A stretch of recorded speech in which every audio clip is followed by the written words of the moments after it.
महोदय, प्रशासन का यह कर्तव्य हो जाता है कि वह सतर्क रहे और अधिकारी लोग अपने को निष्पक्ष रखें, किंतु जो जनता के अंदर एक गिरावट आती जा रही है वह भी एक देखने की बात है।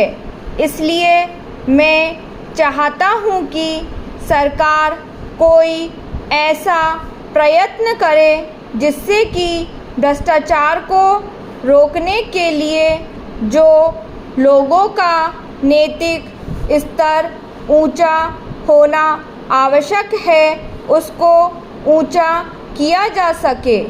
उसके लिए जो भी वह कर सके करें।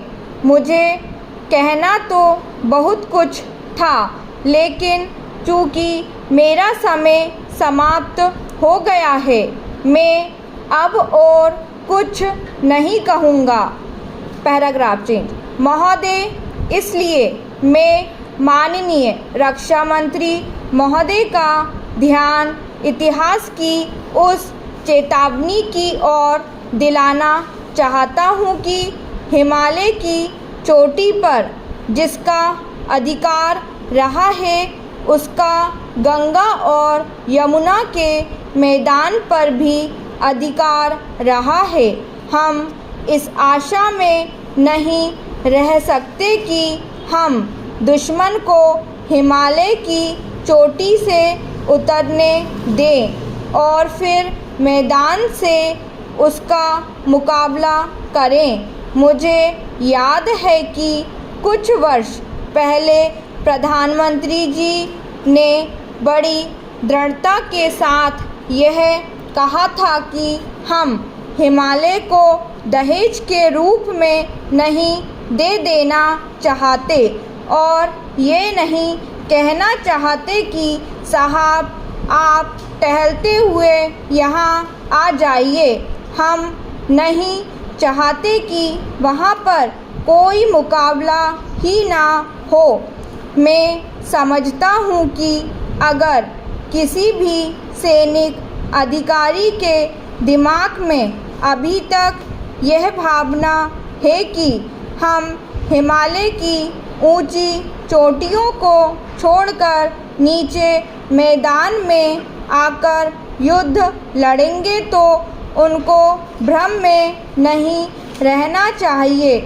यह एक घातक बात होगी, एक आत्मघाती नीति होगी।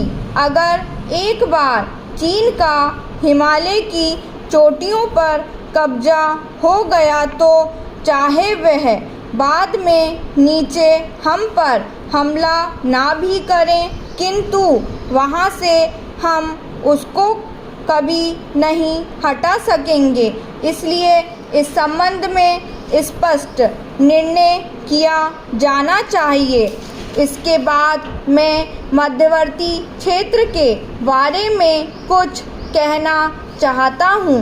पिछली बार जब चीन ने बड़े पैमाने पर आक्रमण किया था तो लद्दाख में और पूर्व में नेफा के इलाके में किया था। मध्यवर्ती क्षेत्र में मिडिल सेक्टर में लड़ाई नहीं हुई थी, लेकिन मेरा अपना अनुमान है और बहुत से लोगों को इस बात की आशंका है कि अगर अब कभी चीन ने दोबारा हम पर आक्रमण किया तो वह मिडिल सेक्टर में करेगा। इसके कई कारण मालूम पड़ते हैं।